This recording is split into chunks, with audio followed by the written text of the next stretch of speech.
allo allo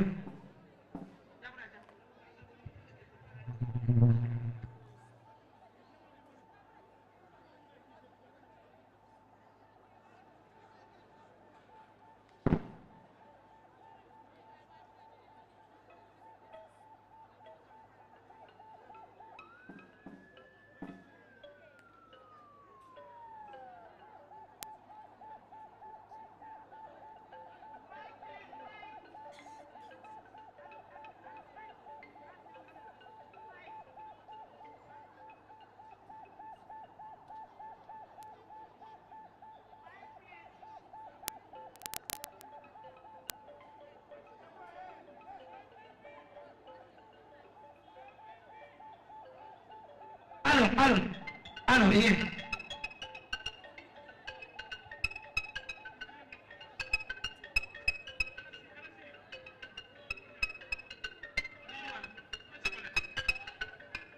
man sakole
Alo, alo.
Banu.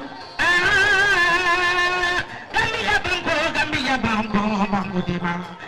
Alingana banko tinya ndele denta Gambia banko la. Banko ni banko kunama. Nimbanko tata Gambia tata. Nimbanko nasita Gambia banko mbele nasita Gambia.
Fulo abariga ala fajula ke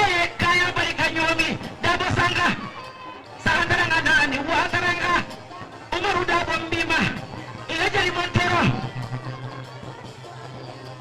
Umaru dabo la jali manyani farmata jawara barika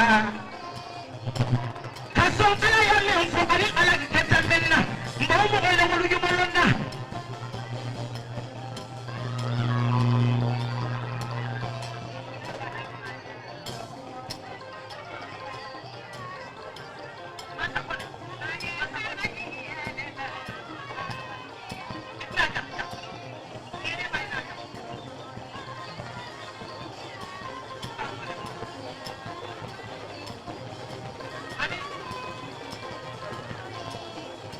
wala mutonya di keba nyamina mbe kontonna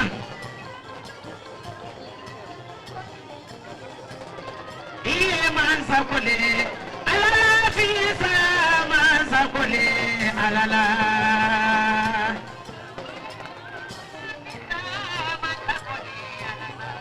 iye man sako agami man sako ala fi sama sakole ada mabaro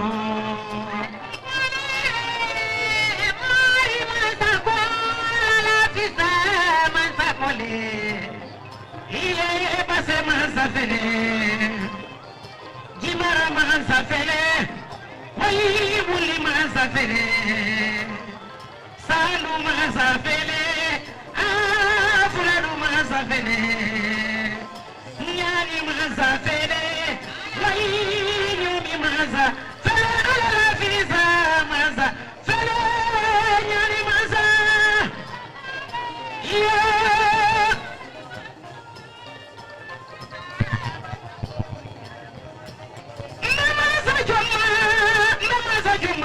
Maso, fonyi maso, dindi masa. Namasa joma, ara babaro. Namasa ke, masa ke. Saya muda bukan di ara babaro. Hari juga, hari jendaya. Ara babaro. DJ Mike.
Excellency, Colonel Honor Mounted by the Gambian Forces, 6 officers and 61 other ranks on parade in open order, ready for inspection, Your Excellency.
Prayers. Almighty God, who in thy wisdom and goodness has appointed the offices of rulers and parliament for the welfare of society and the just government of men, we beseech thee to behold with thy abundant favor us thy servants, whom thou hast been pleased to call to the performance of important trusts in this land. Let thy blessings descend upon us here in this house assembly. Grant us that we may treat and consider all matters that shall come under our deliberations in so just and faithful a manner to promote thy honor and glory, to advance the peace, prosperity, and welfare of this country and of those whose interests thou hast committed to our care. Amen.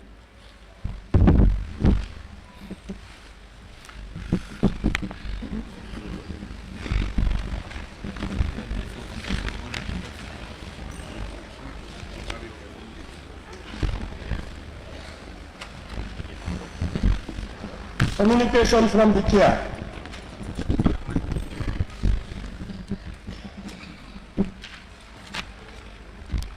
Your Excellency, the President of the Republic of the Gambia, His Excellency Mr. Adama Barrow, Your Excellency the Vice President of the Republic, Your Excellencies, former Vice Presidents, my Lord the Chief Justice and Judges of the Gambia, former Honorable Speakers of the National Assembly, Honorable Deputy Speaker of the National Assembly, Honorable Ministers and former Ministers here and present, Honorable Members of the National Assembly and former National Assembly members, members of the Diplomatic and Consular Corps, service chiefs, presidential advisors, leaders of political parties, Lord Mayors and regional governors, permanent secretaries, directors, and senior government officials, our distinguished chiefs, Seforus, distinguished invited guests, the press, all other protocols duly and respectfully observed. Honorable members, in accordance with Section 77(1) of the 1997 Constitution and Order 24(1) of the Standing Orders, His Excellency Mr. Adama Barrow, President of the Republic of the Gambia, is here today to attend and address a sitting of the National Assembly on the condition of the Gambia, the policies of government, and the administration of state. In this regard, I wish to extend on behalf of both sides of the Assembly a warm welcome to His Excellency the President to the National Assembly. Honorable members, His Excellency's presence in this Assembly today is significant in our parliamentary calendar. It will enable honorable members of the legislature to have the opportunity to hear from the head of the executive, that's the President, on the condition of the Gambia, the policies of government, and the administration of the state. Honorable members, this year marks the President's first State of the Nation address to the 6th legislature in our democratic dispensation. Traditionally, this particular session of the Assembly attracts Gambians and people from all walks of life. Therefore, I want to seize this opportunity on behalf of both sides of the Assembly to welcome you all here. On that note, I wish to once again welcome His Excellency the President to the National Assembly in fulfillment of his constitutional mandate. I thank you very much. Honorable Clerk, can we continue? Motion. State of the Nation Address 2022 by His Excellency the President of the Republic of the Gambia. Honorable members, I now have the singular honor and privilege to invite His Excellency the President of the Republic of the Gambia, President Adama Barrow, to deliver his address. Your Excellency, please.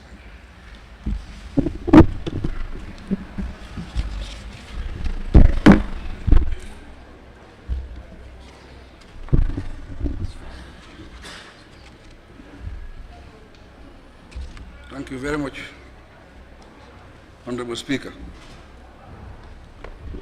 First, I will start with the introductory remarks.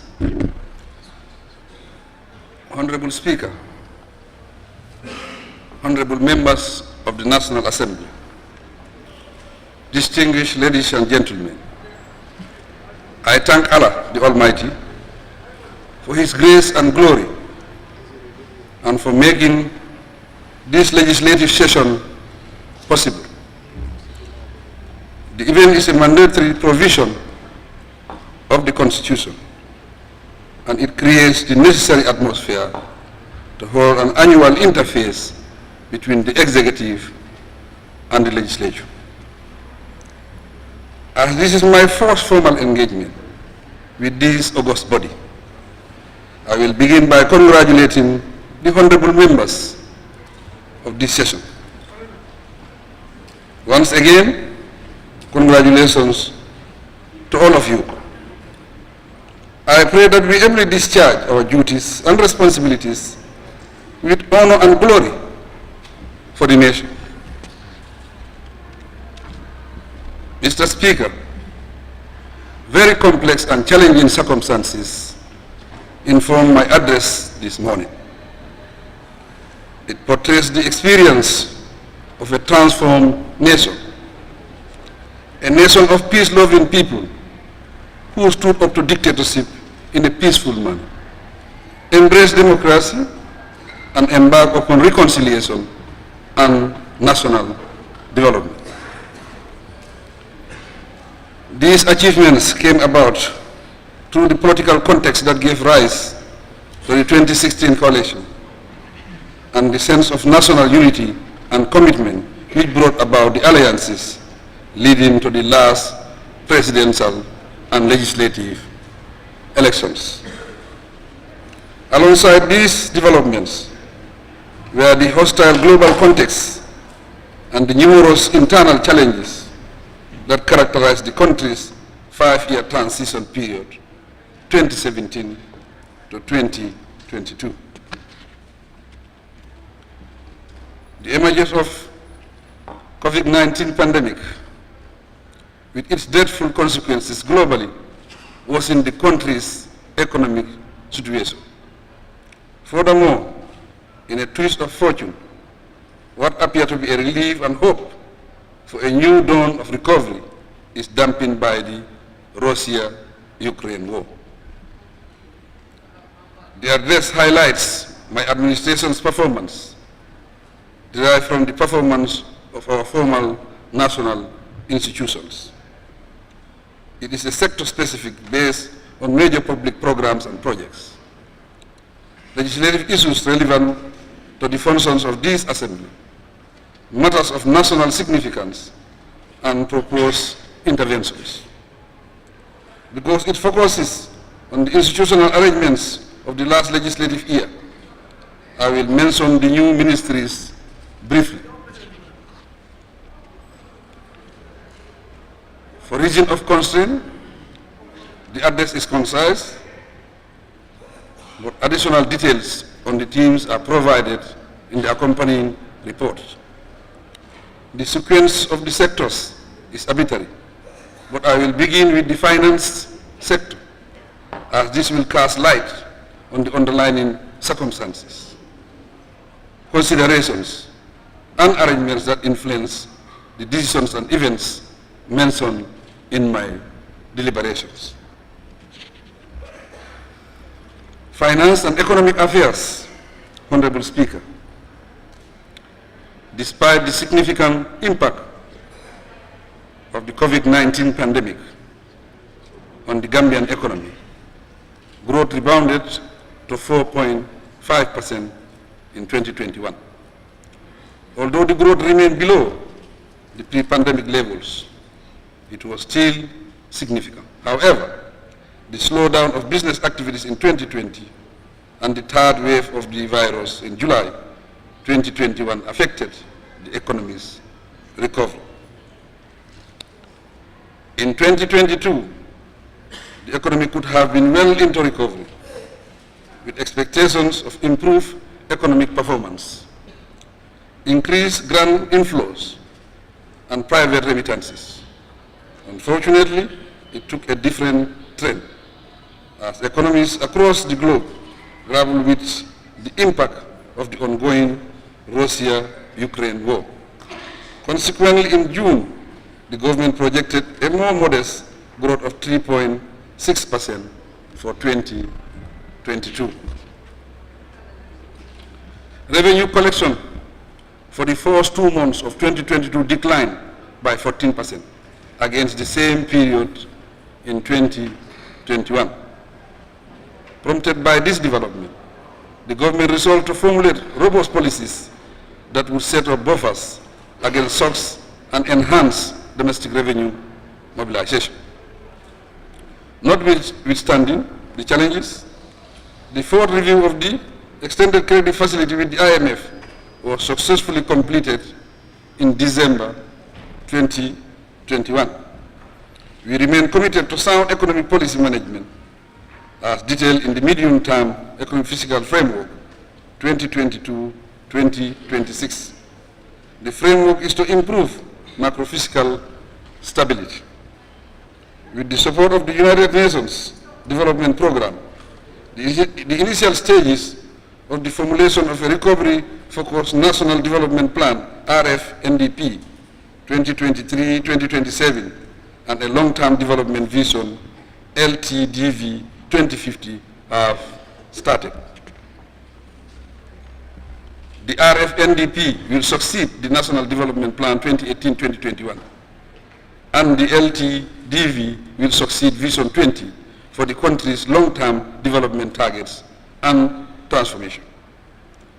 The Gambia was among 44 countries that presented their voluntary national reviews, VNRs, on the implementation of the Sustainable Development Goals during the high-level political forum held in New York in July 2022.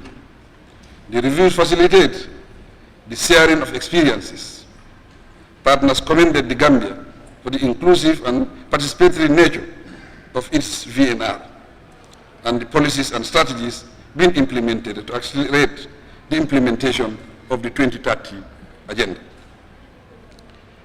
The Gambia's total debt service payment in 2021 was $5.01 billion. Of this, $1.9 billion was external debt service payment, and $3.1 billion was domestic debt service payment. The debt service payment increased by 11.1%, from $4.5 billion in 2020 to $5 billion in 2021. There was no debt service suspension initiative received compared to the preceding year. As update on the Public Finance Management, PFM, the PFM Act is under revision to address the weaknesses. Once finalized, the public finance regulations and institutions will be revised. Our public finance management reforms include a treasury single account to ensure better treasury management functions. Also initiated is a public financial management strategy 2021-2025 to address weaknesses in the financial management of local government authorities and ensure effective use of the IFMIS. To conclude, Cabinet have approved the Public-Private Partnership PPP bill for tabling by this August Assembly. It speaks to the revised national PPP policy and operational guidelines. Foreign affairs, international corporations, and Gambians abroad. Honorable Speaker, during the last 5 years, the country's diplomacy registered many successes, resulting in visits to the Gambia by various foreign dignitaries and scaling up of bilateral relations with different countries around the world. Our partnerships at the multilateral level have generated support for many projects in diverse areas of development. Furthermore, the Foreign Service contributed significantly to mobilizing support to complement the country's COVID response when it mattered. The international community recognizes our commitment to dialogue and peace. No wonder the United Nations Secretary General's yearly report of the Peace Building Commission singled out the Gambia as a model for preventive diplomacy. Our commitment to building and sustaining peace continues to attract material and financial assistance from the Secretary General's Peace Building Fund and other international partners. We maintain fruitful strategic relations with ECOWAS member states and actively engage and support mediation processes under the auspices of the African Union and ECOWAS. Within ECOWAS, the Gambia now holds the position of President of the ECOWAS Commission with effect from June 2022. For the first time in our history, the Gambia has a seat on the United Nations Human Rights Council for a 3-year term effective from January 2022. At the level of the African Union, the Gambia also received overwhelming votes to sit on the Peace and Security Council.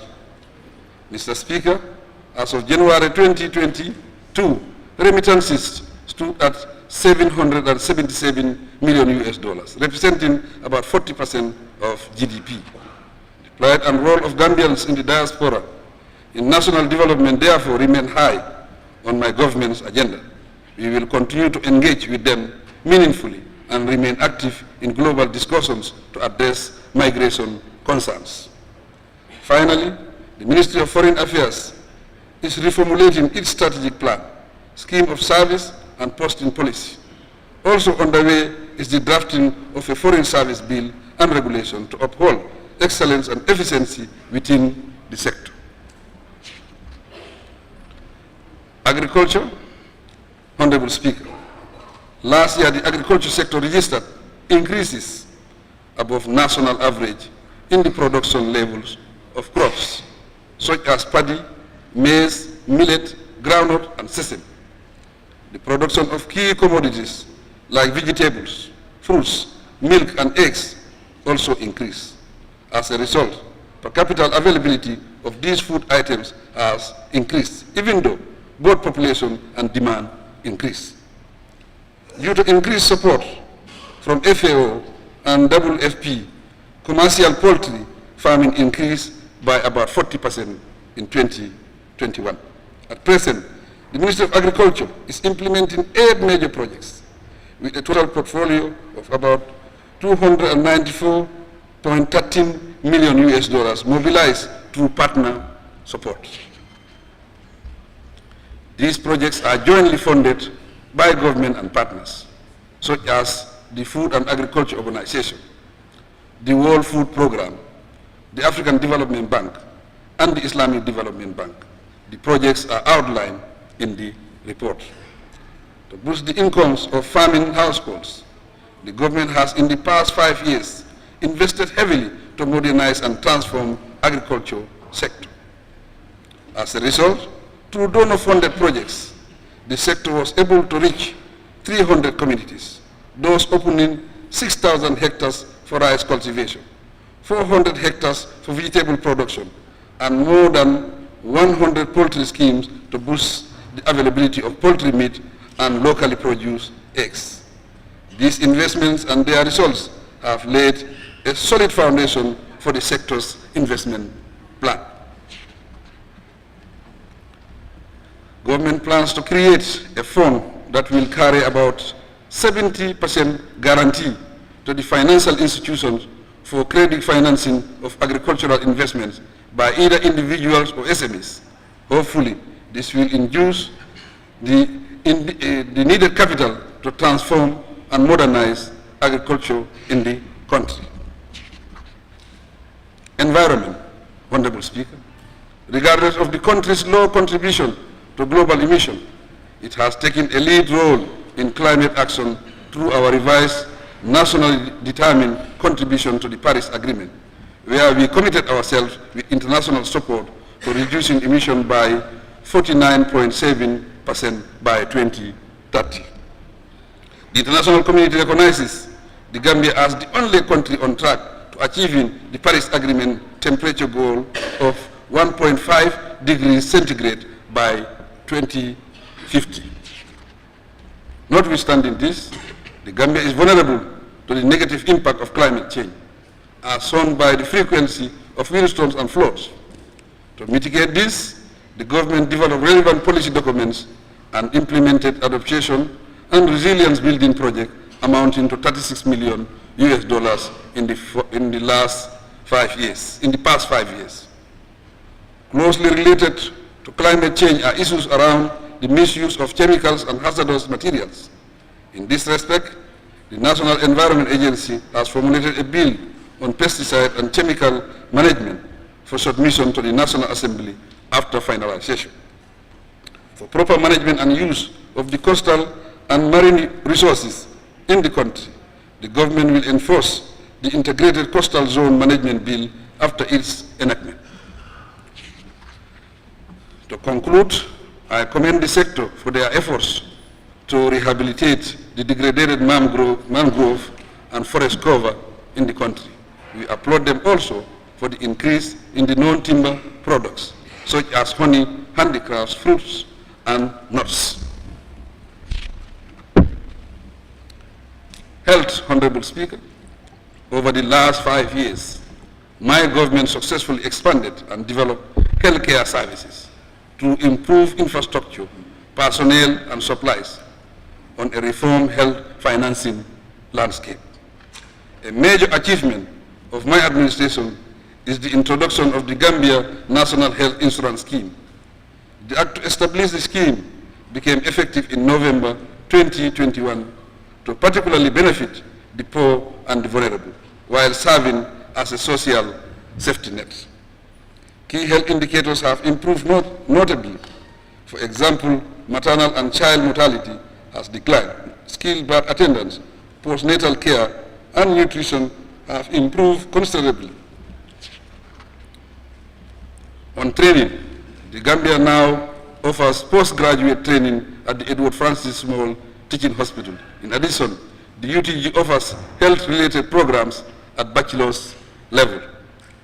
Government introduction of community ambulance service following the distribution of 80 new ambulances in areas without health facilities is widely applauded in the country. We will see how it evolves as the new National Health Policy 2021-2030 and the National Health Strategic Plan 2021-2025 guide the sector's activities. There is a wide range of construction works in progress to expand services throughout the country.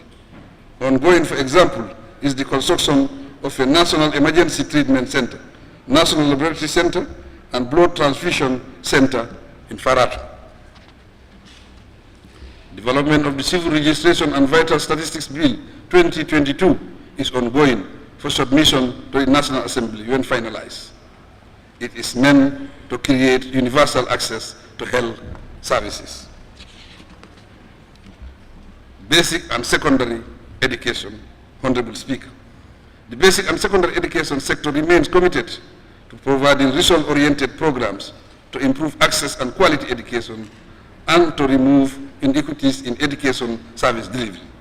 As such, the sector will conduct a mid-term review of the 2016-2030 education sector policy, jointly prepared by the Ministries of Basic and Secondary Education and Higher Education, Research, Science and Technology. The country continues to register impressive progress at all levels of the education sector, and it is pleasing that female students now have higher gross enrollment and net enrollment rates at all levels, from ECD and lower basic to the upper basic and senior secondary school levels. To meet the increasing demand for education, the number of schools increased correspondingly by 102 between 2020 to 2021. With partner support, government built 2,597 new classrooms and 3,116 toilet cubicles during the last 5 years. Additional 498 classrooms and 456 toilet cubicles are under construction, and 1,076 rooms for teacher accommodation are already in use around the country. There are plans to increase the number to ease accommodation challenges for teachers. Honorable National Assembly members, through the collaboration with the Gambia College and the University of the Gambia, 1,162 more teachers were trained in 2021. During the same period, qualified teachers for the upper basic and senior secondary school levels increased by 480 and 338 respectively. Although enrollment at the secondary and upper levels remain low in 2021, the sector registered substantial improvements on the pass rate for the 2021 Gambia Basic Education Certificate Examination and the West African Senior School Certificate Examination. Similarly, girls' performance at the West African Senior School Certificate Examination was improved slightly. The grade 12 WAS results show that 2,882 female candidates had 5 credits or more in 2020, an increase from 2019 figures of 2,797 female students. Overall performance continues to improve. Finally, to expand opportunities and education access for out-of-school children, enrollment for the Second Chance Education Program has increased, and it now leads from the Gabici to WAS. It strongly indicates that this policy decision has a positive impact on our young people, who would otherwise be left without fewer options to better their lives. We appreciate and will continue to strengthen the partnerships established with our partners, UNICEF, the World Food Programme, the World Bank, Islamic Development Bank, Badia, OFID, MRC Holland Foundation, the Creative Fund, and most recently with EU stand out among them. We thank them immensely. Higher education, research, science, and technology. Honorable Speaker, the education, research, science, and technology sector is going through a transformation phase that would lead to the much desired institutional and infrastructural development in the country. In the area of infrastructure, government has completed about 70% of the civil works of the University of the Gambia UTG Faraba Banta campus project, after inheriting it with less than 1% implementation status. The upgrading of the Wascal campus made it possible to begin doctoral programs on climate change and adaptive land use in country. Annually, 10 Gambians go to other postgraduate Wascal centers in the sub-region. Alongside program delivery within the sector, the RIPGAM Renewable Energy Project is working to solarize 23 villages and train over 200 Gambian youths in renewable energy management. Honorable Speaker, the GTTI is now the University of Applied Science, Engineering and Technology, and it operates through mentorship programs. About 100 undergraduate students have enrolled as the first and second batches on the electronic, mechanical, and civil engineering degree programs. The Gambia will train more students at PhD level to complement the academic and administrative staff of the new university. Meanwhile, the foundation stone was laid recently to relocate the institution.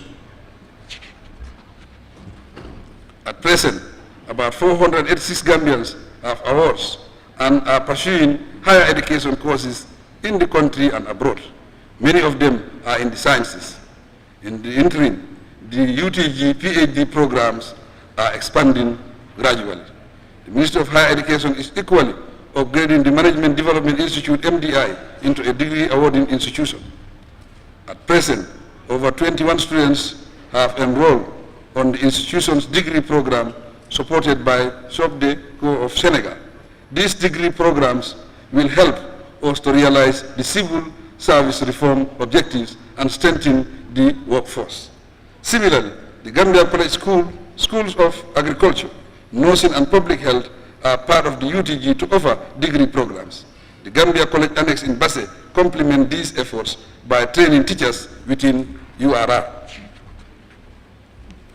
Because of the need for skills development programs, the Julangel and Mansakonko skill centers will intensify training efforts in this area. Both are fully operational in URR and LRR. To boost this, the revitalized Ndemban and Kanela skill centers in West Coast region will begin operations soon. With the support of the Korea International Cooperation Agency and UNESCO, the Gambia TVET Policy 2021-2030 is now in operations. Significantly as well, the ministry has validated the country's first ever national research policy to promote research in the country. Incidentally, the Gambia is known for its quality research works, especially in the medical and biological sciences. The policy will strengthen this success. Petroleum and energy, Honorable Speaker. Like other sectors, the COVID pandemic affected petroleum exploration, which the Russia-Ukraine war has worsened. Despite this, FAR and Petronas successfully completed the drilling of Bambo 1 in December 2021. This is an offshore exploration well. We keenly await the results on this endeavor. On energy, a welcome development is the respective commissioning of the ONVG substations in Brikama and Soma last year. Since the inauguration of the Soma substation in October 2021, NAWEC has been receiving power from Senegal through the 225 kV ONVG line. In March 2022, NAWEC signed a 50 megawatt power purchase agreement with Senelec and began receiving 30 megawatt of this capacity in April. In addition to the 20 megawatt solar plant in Jambur, feasibility studies for the 150 megawatt solar park in the Gambia are ongoing. Execution ends in 2025. The NAMA project under UNDP will also provide 10 megawatt solar energy between Farafenni and Bassi. Mr. Speaker, works on the electrification to attain the 2025 universal access goal set by my government is in high gear. This program will provide electricity access to 685 villages and modernize the network transmission and distribution systems. Recently, the Gambia signed a $25 million US grant agreement with the Millennium Challenge Corporation of the US, and the National Assembly ratified it for implementation. It will elevate NAWEC's operations and strengthen the governance and regulatory frameworks of the electricity subsector. Honorable members, plans are afoot to solve the water supply bottlenecks through the Indian government-supported project, to which the World Bank and the African Development Bank contribute. Furthermore, my administration has resolved to separate the water business from the electricity business at NAWEC and have them as two independent corporations. This initiative will make a difference in the country.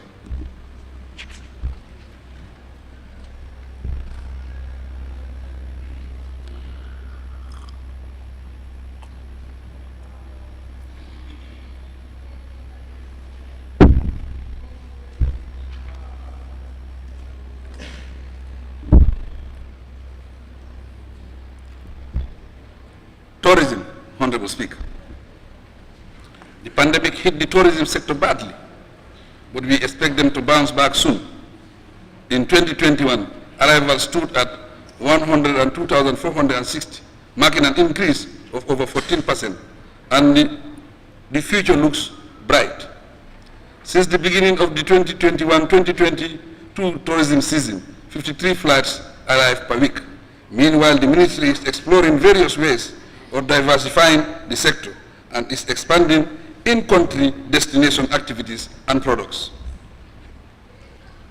Turning to the culture subsector, in April of this year, the National Center for Arts and Culture embarked on a multi-million-dollar project geared towards strengthening national capacities for safeguarding intangible cultural heritage, ICH, and contributing to sustainable development in the Gambia 2020-2024. Funded by UNESCO, the project aims at complementing efforts to safeguard our heritage. We will continue to support this important sector. Gender, children and social welfare, Honorable Speaker. To begin with regulation, government will continue to initiate policies and programs that address the needs and aspirations of the people, especially the vulnerable population. Hence the formulation of the Gender Policy 2023-2032. Currently, the Disability Act 2021 is in force and will inform the formulation of a disability policy and program of action 2022-2032. To address emerging issues on child protection, the Children's Act 2005 is also under review to give way to the National Children Policy 2022-2032. Honorable Speaker, gender and women empowerment is a critical enabler of sustained and progressive development. Therefore, the Ministry of Gender, Children and Social Welfare will table a cabinet paper on a national gender mainstreaming strategy. We will remain steadfast to enhance the capacity of women in small and medium-scale enterprises, SMEs, by scaling up the Women Enterprise Fund. I am happy to state that the fund surpasses the targeted small and medium-scale enterprises from 10,000 to 23,000 enterprises. Government provided the entire $17 million fund. Through the Family Strengthening Program, the ministry provided $750,000 support to 300 vulnerable families and 150 vulnerable elderly persons. This program assists vulnerable families and persons through cash transfers. Youth and sports. Honorable Speaker, to promote youth and sports development, the Ministry of Youth and Sports is working to reorganize and restructure its satellite institutions by reviewing their acts and policies. The outcome of the regional forums on the review of the National Sports Policy and the National Youth and Sports Act will guide the remaining stages of the process. In the meantime, the National Youth Service Scheme has enrolled 150 young people for apprenticeship and skill acquisition training. An additional 150 passed out and proceeded to other institutions. The next phase is to accelerate the program in the coming fiscal year. During the year under review, the President International Award Skill and Enterprise Training Center graduated 225 youth in 9 different trade areas. But the proposed mandatory national service for young Gambians university graduates is still on hold. In the same vein, a series of training programs has been running in various areas for the youth and women in partnership with NIDI, GIZ, EU, TF, Go for Africa, and other partners. The award program continues to focus on its nationwide expansion to reach all young people across the country. Current participation level stands at 8,765 young persons. Over 689 youth have already completed the mandatory aspects of the program. Mr. Speaker, the Gambia's performance in international competitions is improving rapidly, as demonstrated in the last African Cup of Nations, the Commonwealth Games, and the last Tokyo Athletics competitions. We congratulate our athletes on their impressive results. To strengthen this, construction of mini stadiums is progressing on 8 sites across the country. We are aware of the maintenance works required at the Independent Stadium, and the contracts have been tendered to address the matter.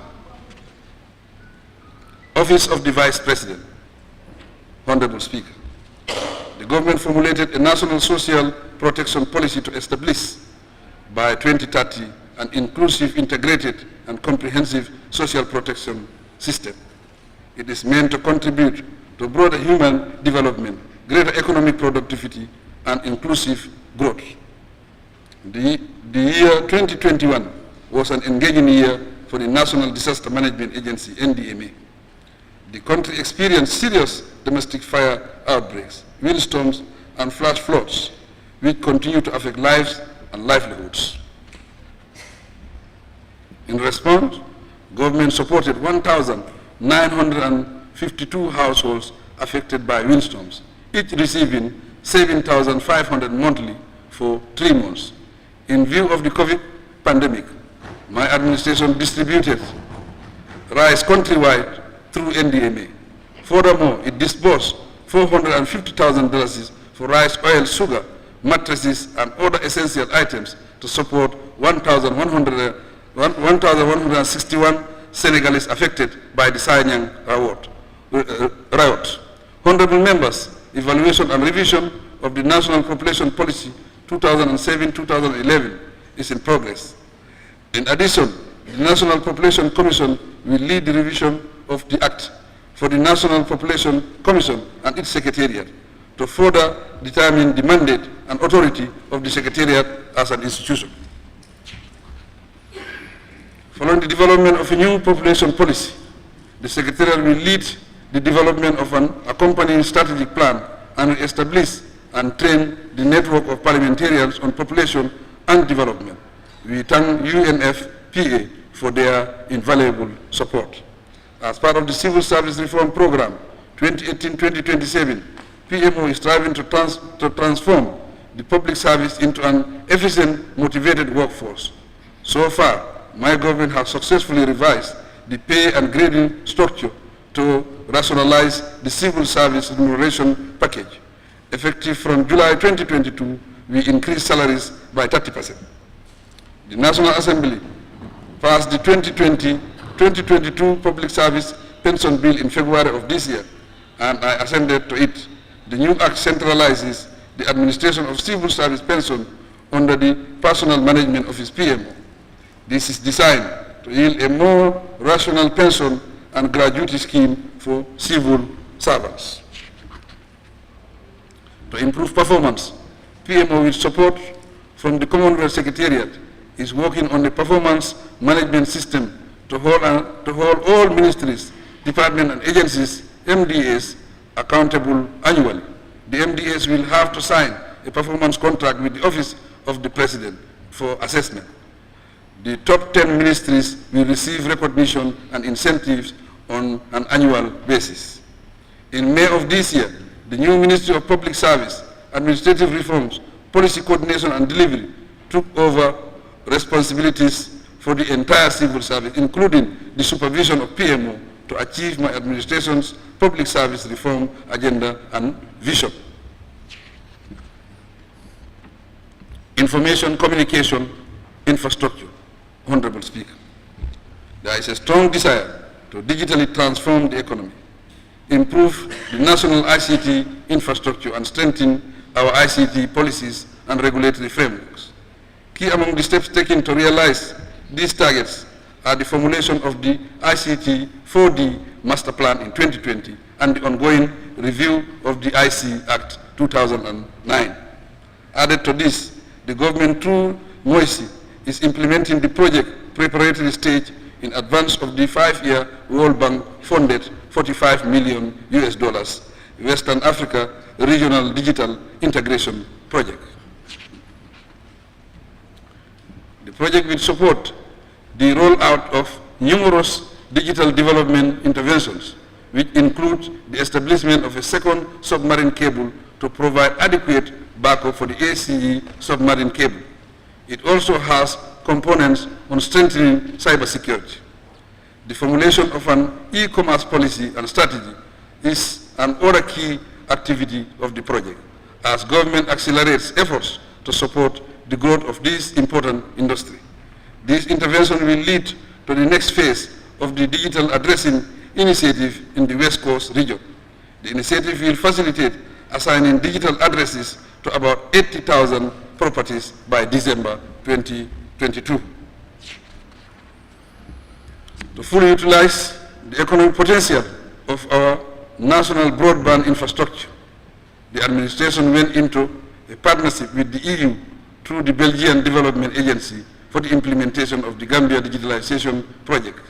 The objective is to strengthen the sector policy and regulatory frameworks, develop an integrated infrastructure master plan for effective mobilization of private sector investments, and formulate an e-commerce policy.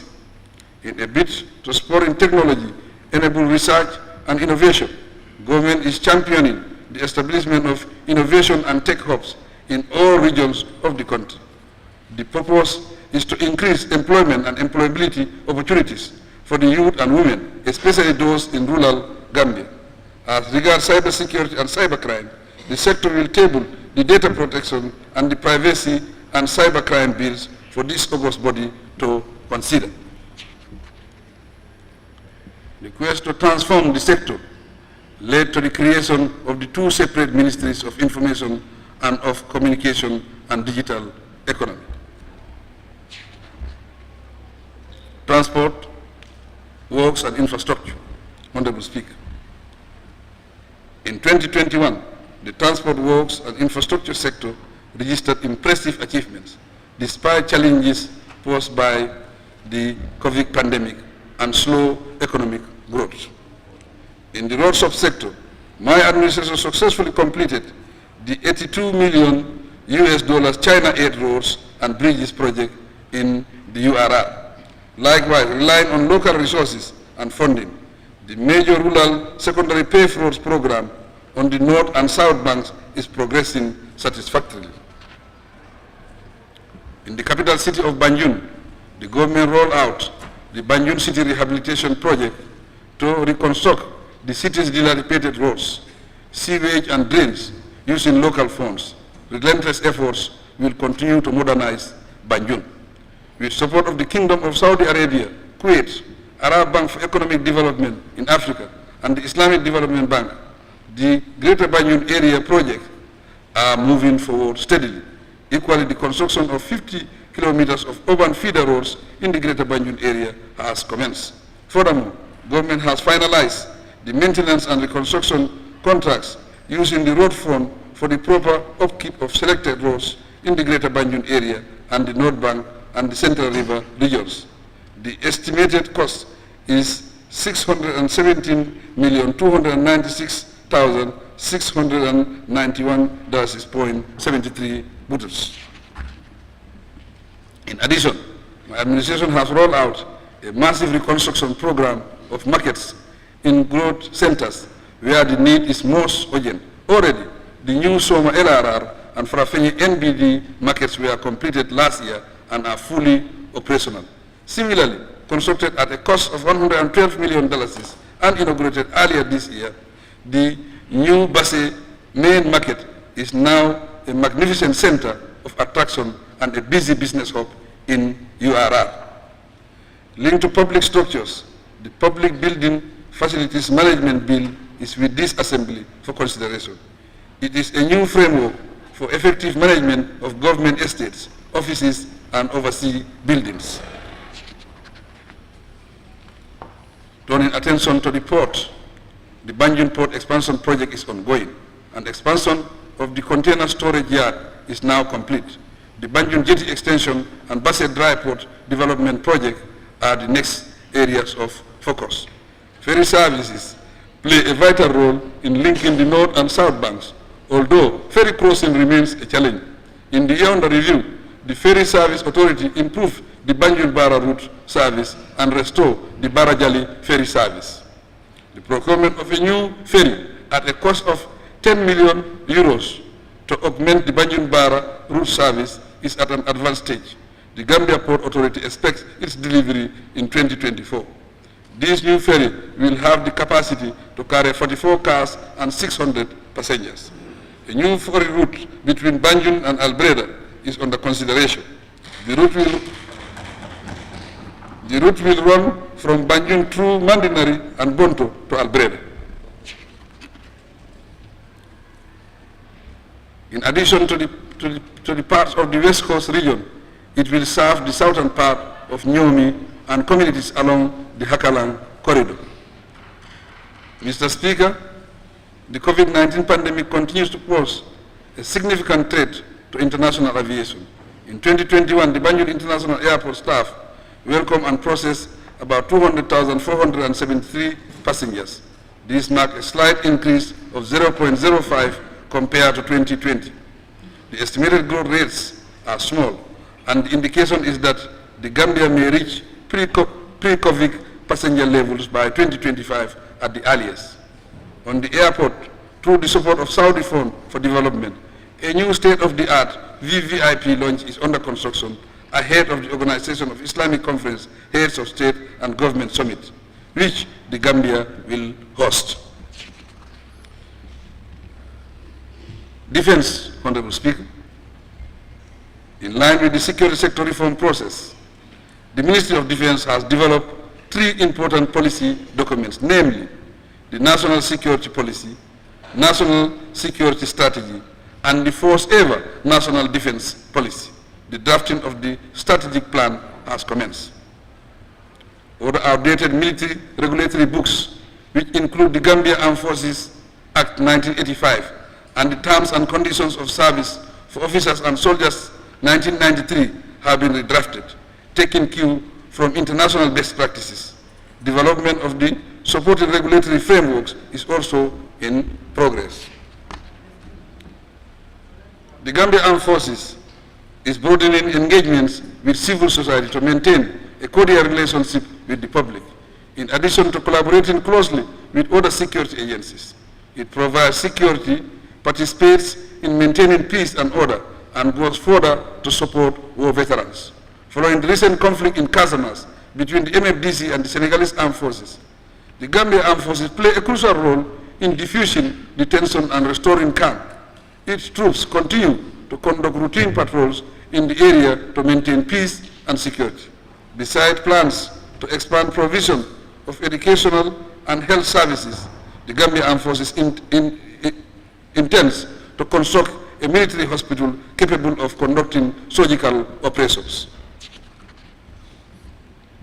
I must mention before concluding that over 500 Gambia Armed Forces personnel benefited from training facilitated by the British Army during the past 5 years, different from other training programs and joint tactical activities. Under the Turkey-Gambia Military Cooperation Agreement, and other 500 personnel of the Gambia Quick Reaction Force recently completed training in Turkey. We are grateful to the British and Turkish government for their massive support. Trade industry, regional integration and employment. Honorable Speaker, in the past 5 years, the Ministry of Trade implemented programs and projects that attracted investments and supported the development of trade and the private sector in the country. We regret, however, the COVID-19 pandemic and the recent Russia-Ukraine war has impacted negatively on food importation around the world. These external shocks have led to price hikes. To mitigate the impact, government has been adopting measures since 2020. For instance, we supported local producers, particularly the flour milling companies, to cushion the cost of production and minimize the price of flour. To promote stability, the ministry is working with importers to increase importation and supply of essential commodities and stabilize commodity prices. A review of the national trade policy is in progress to develop appropriate instruments that would improve the Gambia's competitive edge and strengthen the productive sectors. That aside, as the Gambia prepares to start trading under the AFCFTA framework, we now have a 10-year AFCFTA National Implementation Strategy 2021-2031. To optimize the benefits from the AFCFTA, the Senegambia Bridge will serve as a catalyst to attract strategic investment and contribute to the diversification of the economy. In a related matter, we participate actively in ECOWAS integration programs and have a national regional integration policy and strategy 2021-2025. On investment and export promotion, the Trade Ministry through GAIPA developed a new national export strategy 2021-2025. It outlines key priority areas for the realization of our national export development aspiration. Mr. Speaker, during the last 5 years, GAIPA attracted 39 companies in manufacturing, agriculture, tourism, and fisheries, among other areas of interest. These amounted to a total investment of $154 million and created 2,274 jobs. The Ministry of Trade will launch the Entrepreneurship Development Fund this year to support cottage industries and businesses with a soft revolving loan scheme on a more sustainable basis. The institutional structure of the Entrepreneurship Development Fund Trust Committee has been set up, and GAIPA serves as the secretariat for the fund. My government has reduced the business incorporation fee from $10,000 to $4,000 to assess the market conditions for the establishment of a credit reporting system to improve on the business environment.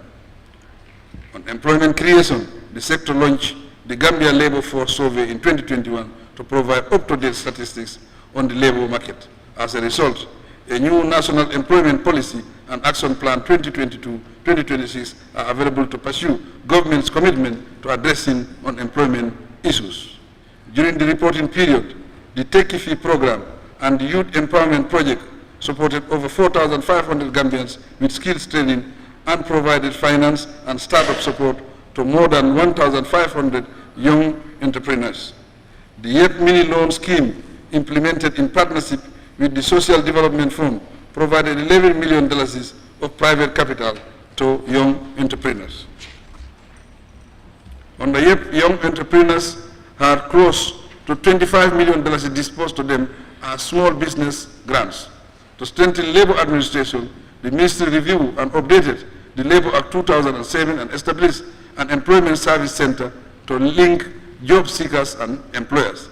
There is an accompanying 5-year strategic plan to effectively operationalize the employment service center. The legal sector, Honorable Speaker, as the Constitution remains a top priority, my government is determined to oversee the crafting of a new constitution for the Gambia. Therefore, the Ministry of Justice will resume work towards tabling a draft constitution before this August Assembly. As part of its mandate, the ministry will continue leading the review and harmonization of existing legislation with particular focus on laws that suppress freedoms and rights. For now, bills on criminal justice reform and mutual legal assistance are before this Assembly. I hope they will be dealt with eventually. Among other bills tabled before the National Assembly is the Anti-Corruption Bill 2020, which seeks to establish an anti-corruption commission after enactment to uproot corruption. Cabinet recently approved the Intellectual Property Bill 2021 to streamline the administration of intellectual property rights in the Gambia and have a centralized intellectual system. Following the submission of the TRRC report last year, Cabinet approved the relevant government white paper in May 2022 for implementation. Mr. Speaker, with 3 years of existence, the NHRC proved to be fully compliant with the Paris Principles. As a result, the Global Alliance of National Human Rights Institutions granted it A status. To the credit of government and the Commission, the African Commission on Human and People's Rights also granted it affiliated status. Thus, it can share submission with them on human rights issues within the country. We will support its attainment of first-class accreditation status. The Ministry is committed to the construction of the African Commission on Human and People's Rights headquarters as part of government's contribution towards hosting the Secretariat. Its purpose is to transform the Gambia into the capital of human rights promotion. On the international front, the Gambia will pursue to the end the case of justice for the Rohingya before the International Court of Justice. It is encouraging that the Netherlands and Canada have joined us to end the genocide of the Rohingya. Mr. Speaker, the role of the courts in providing access to quality justice delivery constitutes the pillars of a stable democracy, peace, and development. As a result, my administration is committed to supporting the judiciary's growth and development, recruitment of judicial experts, particularly qualified Gambians, and maintenance of its independence and impartiality. To achieve this noble goal, the executive will collaborate with the Chief Justice and the Judicial Commission. We honor them and celebrate their achievements with them. The subsector is aware of the need to expand the implementation of post-transitional justice mechanism, redress victims of rights violation, and scale of advocacy on healing and reconciliation. We will remain supportive of the judiciary as it addresses these issues and evolves to maintain public trust and respect. Fisheries, water resources, and National Assembly matters. Honorable Speaker, the fisheries sector contributes about 12% to GDP and provides direct employment to over 30,000 people. It has an enormous potential to contribute to diversifying the economy and reducing the unemployment rates. The new policy, medium-term strategic document, and plan of action for the sector are ready for validation. Once finalized, the Ministry of Fisheries will work towards amending the Fisheries Act and regulations. With partner support, the sector is expanding use of fish processing and preservation technologies to contribute to the economic viability of small-scale fish smoking enterprises of women. They constitute up to 80% of post-harvest fisheries operators in the sector. In the major operations to combat illegal, unregulated, and unreported fishing, the Gambia Navy, police force, and volunteer fishermen recently seized and destroyed over 500 illegal fishing traps and tried 5 culprits before competent district tribunals. It flags the need for sustained vigilance. Mr. Speaker, my government will table 2 agreements before this Honorable Assembly for ratification. They are agreements between the government of the Gambia and the government of Senegal on fisheries and aquaculture, and the government of Ghana on fisheries. The sector will also introduce to this honorable body a bill to provide an up-to-date comprehensive water act for the Gambia and a bill to establish a new National Water Resources Management Authority. Correspondingly, the National Meteorological and Hydrological Services provider and partners are collaborating with the World Meteorological Organization to implement the national framework for climate services and intensify action to address climate risks and related issues. I encourage the private sector and other actors to team up with the government to fully harness the opportunities created and reduce the hazards associated with the climate system. Lands, local government, and religious affairs. Honorable Speaker. As population growth poses challenges to land usage, land resources are under tremendous strain globally. Accordingly, my administration recognizes that prudent management of these precious resources is essential for poverty reduction and national food security. The Ministry of Lands, Regional Government and Religious Affairs must execute these functions effectively and impartially. On programs and projects, the sector is currently implementing 20 workshop projects with a total fund disbursement capacity of $21,231,460. The sub-projects take the form of water supply systems, grading and culvert construction. The second phase accommodates 12 additional wards in URR North and South. Moving on, the Directorate of Governance and Decentralization is set to roll out the Integrated Financial Management Information System, IFMIS, to all the local government councils to improve sound fiscal management. The COVID outbreak delayed the process initially. The project cost estimate is $7,810,200, which the government and UNDP will provide. Honorable members, the sector is reviewing the Local Government Act 2002, the Finance and Audit Act 2004, and the Local Government Service Scheme. The objective is to make them responsive to government's evolving local governance and decentralization policy. In recognition of the role of the village heads, Alkalolo, in their communities, my administration now pays every Alkalo a monthly responsibility allowance of $3,000 with effect from January 2022. Finally, the NGO bill is ready for enactment as the NGO Act 2021.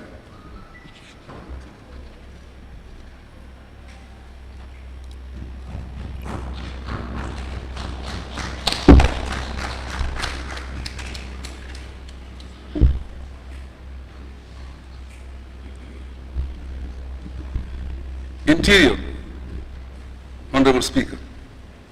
The Gambia Police Force continues to protect life and property and preserve law and order for peace and stability. To this end, the Gambia Police Force, with the support of local and international partners, has refocused its strategic plan and core values to align them with the national security policy, national security strategy, and the national security sector reform strategy. Related to this, the Gambia Police Force has developed 14 operational instruments, standard operating procedures and guidelines, and a national community policing strategy. To briefly comment on its operations, the Gambia Police Force currently has 25 community policing programs and 175 active community policing structures, supported by community policing volunteers. Together with other security services, I commend them for their effective participation in the last two national elections. They promoted impartiality and democratic policing values. To avert attrition and enhance adequate security for the upcoming OIC summit from 2021 to date, the Gambia Police Force recruited 1,200 personnel and conducted 63 training programs for 1,812 police officers in critical areas of policing. On the other hand, the Gambia Immigration Department collaborated with the Geneva Center for Security Sector Governance to amend the current 1965 Immigration Act and align it with international standards. As referenced in their Strategic Plan 2019-2024, this amendment will lead to the enhancement of the Immigration Service Act 2023. The Gambia Immigration Department contributes to the national revenue in several ways. In this respect, the department collected $91,980,370 in 2020, which increased by about 12% in 2021 to $103,362,940. Revenue collection for 2022 is likely to be higher. We commend them for this achievement. The Gambia Fire and Rescue Service works to safeguard life and property. In this light, the Gambia Fire Service received and responded to 1,128 emergency calls in 2021. Of these, 823 were related to fire incidents and 305 were rescue calls. They rescued 228 persons alive, but there were 29 fatalities. This highlights the need for vigilance in our homes and at sea. The Gambia Prison Act of 1953 Amendment Bill 2022 had cabinet approval prior to its submission to the National Assembly. The enactment of the bill is meant to repeal key colonial legal provisions on prison officers and inmates and institute international standards and best practices. The review of the Drug Control Act 2003 for amendment is at an advanced stage. The new bill incorporates international protocols and treaties, and the ministry will table it here for consideration. In the interim, it is necessary to impress upon the anti-drug agency the need for vigilance to free the nation from drug abuse and trafficking. Department for Strategy, Policy and Delivery, Honorable Speaker. The Department for Strategy, Policy and Delivery, DSPD, under the Office of the President, provide policy support to the sectors and convenes National Economic Council meetings and organizes retreats for permanent secretaries. It also supports the Cabinet Office. The department coordinates the program for Accelerated Community Development Park, which is a special initiative of the Office of the President. Through this project, government facilitated access to proper infrastructure, safe drinking water, roads, energy, and labor-saving equipment in rural communities. Also, the DSPD collaborates with UNDP, the MDAs, and the regional offices away from Banjul and KMC to implement the project. So far, it has provided water systems for 31 communities in the 5 regions. On electricity supply, 10 communities are now connected to the main grid, with an additional 7 communities targeted on the North Bank. More than 10,000 households in the area will benefit from this intervention. The project will gradually spread to other parts of the country. I am pleased to observe that the food security component of the project provided 19 tractors with accessories and 9 post-harvest processing equipment to 38 communities in the country. This is to support rural farmers, especially women. To ensure sustainability of the project assets and boost revenue generation, this initiative will include capacity building on asset management and revenue generation. Private sector participation is being mobilized to stimulate private sector investment in rural infrastructure, particularly renewable energy assets. My administration, through the Department of Strategy, Policy and Delivery, continue to coordinate the United Nations Peace Building Fund activities in the Gambia to boost peace building efforts in the country. We acknowledge with gratitude the UN PBF's contributes to the implementation of the National Development Plan.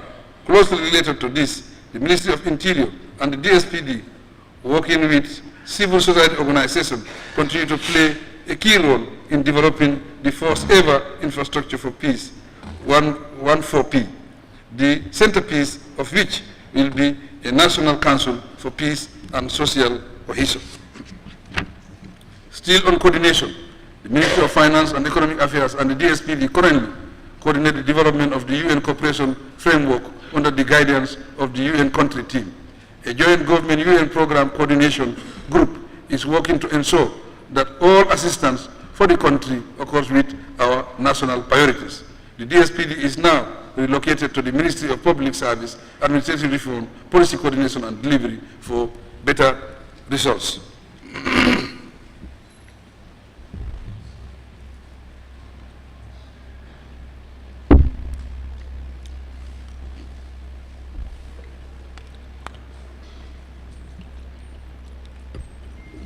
Concluding remarks, Honorable Speaker. Honorable Speaker, honorable members of the National Assembly, distinguished ladies and gentlemen, as my address shows, ours is a story of success, despite the major hurdles that slowed down my administration's performance and the country's development over the past 5 years. With resounding success, we have reclaimed our rights and freedoms, restored democracy in the country, and rescued our dignity and honor as a nation.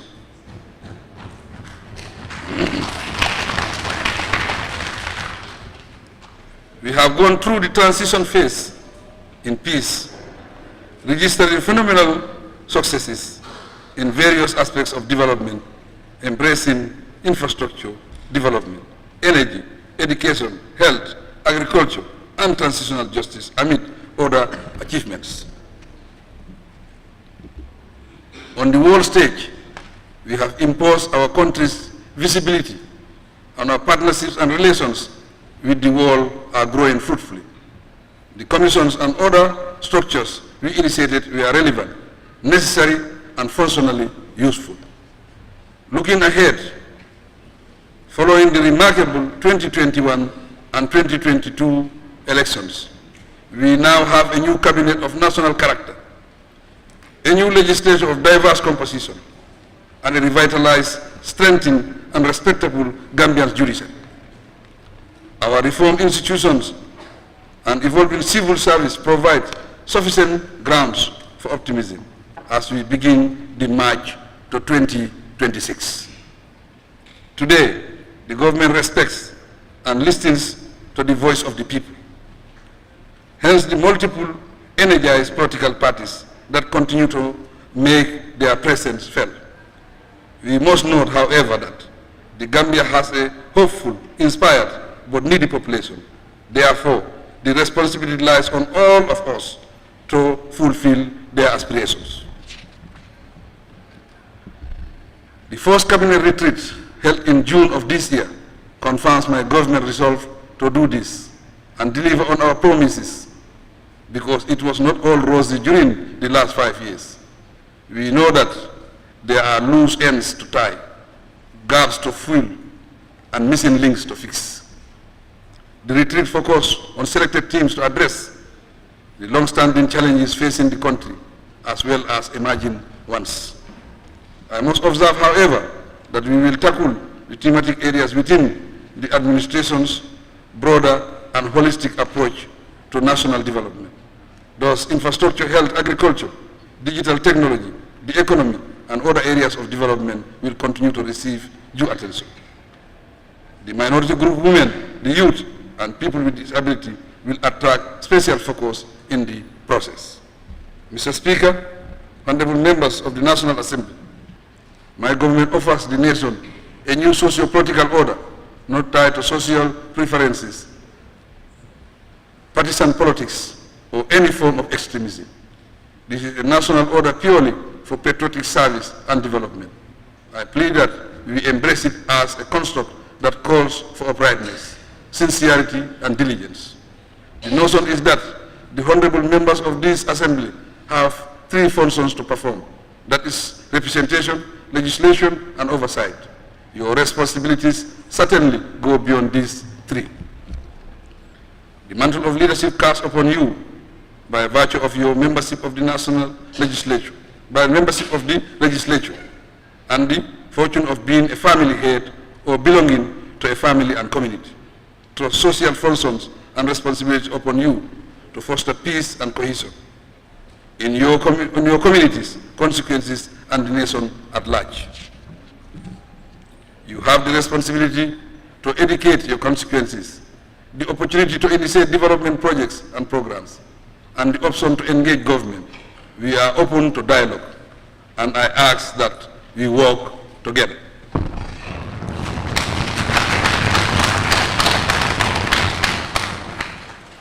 Aside from being legislators, you have the ambassadorial role of representing the nation at international forums and holding meetings with foreign dignitaries and philanthropists.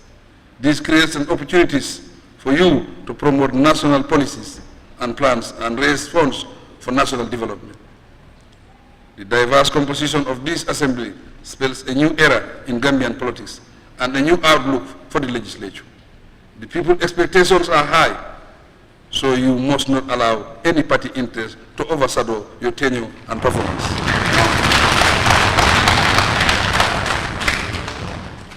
In whatever you do, let the interests of the nation come first.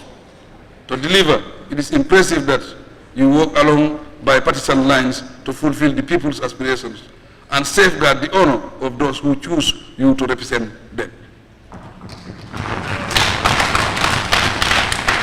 As I always emphasize, the opportunities are much greater today, and there is no justification for any citizen to anticipate gloom for the country. May Allah grant us a successful legislative session, full of grace, development, and a lot of opportunities and advancement for the citizens and residents of the Gambia within an environment of sustained peace, stability, and security. I thank everyone, especially our development partners, for their support, and I wish this August Assembly fruitful deliberations. I thank you.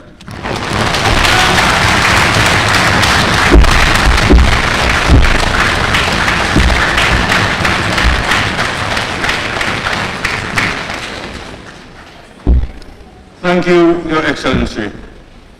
Honorable members, any seconder? Honorable member for Kantora and Majority Leader. Thank you very much, Right Honorable Speaker. I rise to second the motion. I equally seize the opportunity to thank the side of the minority sides and your humble office for effectively coordinating this Sona Day more professional.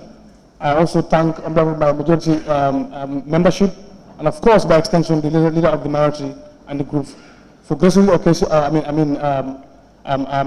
participating in this Sona effectively. So on that note, thank you so much for indulgence. Thank you very much. Honorable members, it has been moved and seconded that this Assembly do consider the motion on the State of the Nation's Address 2022 delivered by His Excellency the President of the Republic. Those in favor, please say aye. Aye. Not in favor, please say no. The ayes have it. Honorable members, the consideration and debate proper on the motion so tabled will now be adjourned until Monday, 19 September 2022, to give honorable members ample time to digest the said address. But before I adjourn this sitting, please allow me, on behalf of both sides of the August Assembly, and indeed on my own behalf, thank His Excellency the President of the Republic for his well-delivered State of the Nation address. Of course, it is a statutory duty, but you all agree with me that the address deserves commendation for the manner in which it was delivered. The address has outlined the condition of the Gambia, the policies of the government, and the administration of the state. This assembly will therefore in the next few days reflect and debate on the policy statement so well delivered here in this August Assembly. The statement will also give us an opportunity to reflect on the achievements and challenges we face as a nation and the urgent need for national unity, peace and stability to propel the development needs and aspirations of our dear motherland. As the people's representatives, we are charged to do our best to ensure that policies and programs outlined in His Excellency's address are thoroughly scrutinized and debated with due diligence. In the same vein, we are also obliged as honorable members of the National Assembly to support the progressive policies and programs of the government for the betterment of our great country, the Gambia. It is also important for us to have a clear understanding of the government's policies, development programs, and aspirations.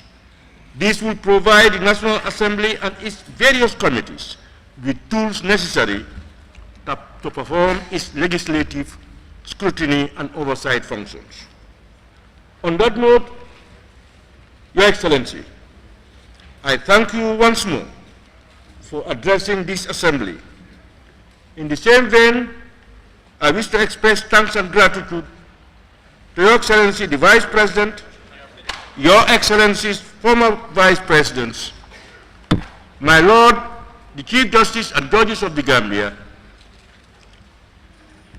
Honorable former Speakers of the National Assembly, Deputy Speaker of the National Assembly, Honorable Ministers and former Ministers here present, Honorable Members of the National Assembly and former National Assembly members, members of the Diplomatic and Consular Corps, service chiefs, presidential advisors, leaders of political parties, Lord Mayors and regional governors, permanent secretaries, directors, and senior government officials, our dear traditional rulers, district stakeholders, our distinguished invited guests, and the press for gracing the solemn occasion in the calendar of the National Assembly.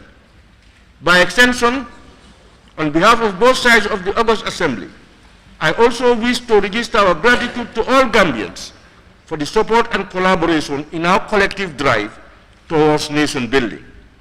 To my honorable colleagues of the National Assembly, I want to reiterate that nation building is an enormous task, and as a key stakeholder in this process, I pray that our deeds and actions be guided by justice and conscience towards the common good of all.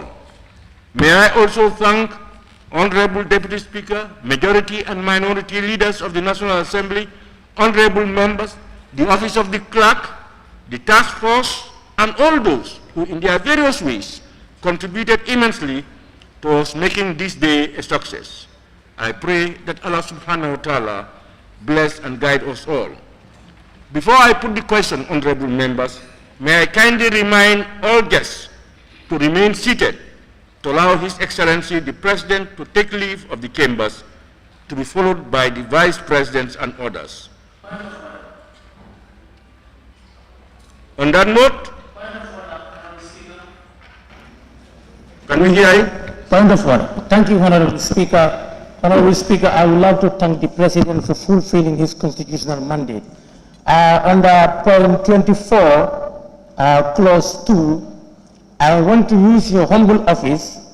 In addition, the Assembly may request the President to attend the sitting of the National Assembly for the discussion of a matter of national importance. I want you to use your office to request to the President to attend our debate, if it is possible with him. As we are trying to promote democracy, first time in our history, for parliamentarians to debate, the President will be present. We will love that, if you can make that request. Thank you.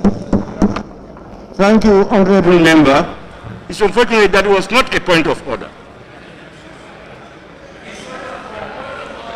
Usually raised on issues or proceedings.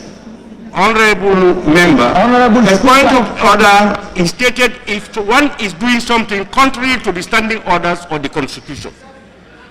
You are making a suggestion or you are making a comment. That's not a point of order. Point of order. Your point of, Honorable Member, your point of order is ruled out. Speaker, Honorable Speaker. Member, please sit down. Honorable Member, your point of order is ruled out. Please allow me to continue. Honorable members, before I put the question once again, Honorable Member, please sit down. Honorable Please. Speaker, can you hear from me, please? No, Honorable Member, please sit down. Honorable Member, sit down. Honorable Member, sit down. Kindly sit down. Sit down. I don't want to repeat it, Honorable Member. Please sit down. You shouldn't be authoritative. Tell me, kindly sit down. Honorable Member, I ask that you sit down. We are not in a classroom, we are in the parliament. Honorable Member, Parliament is guided by rules.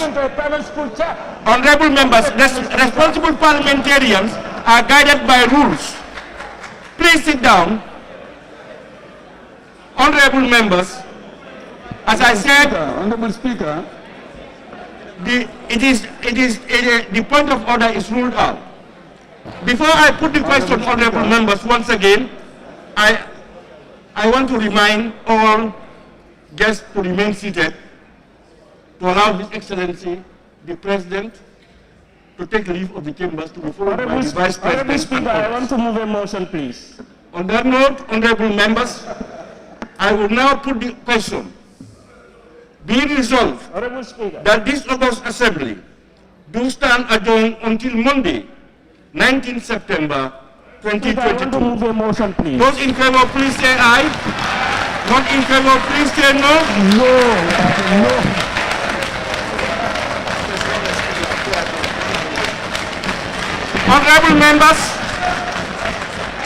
Honorable members, the President's speech, you'll find it in your pigeonholes. You can collect them before you go. The Assembly now stands adjourned until Monday, 19 September 2022 at 10 a.m. prompt.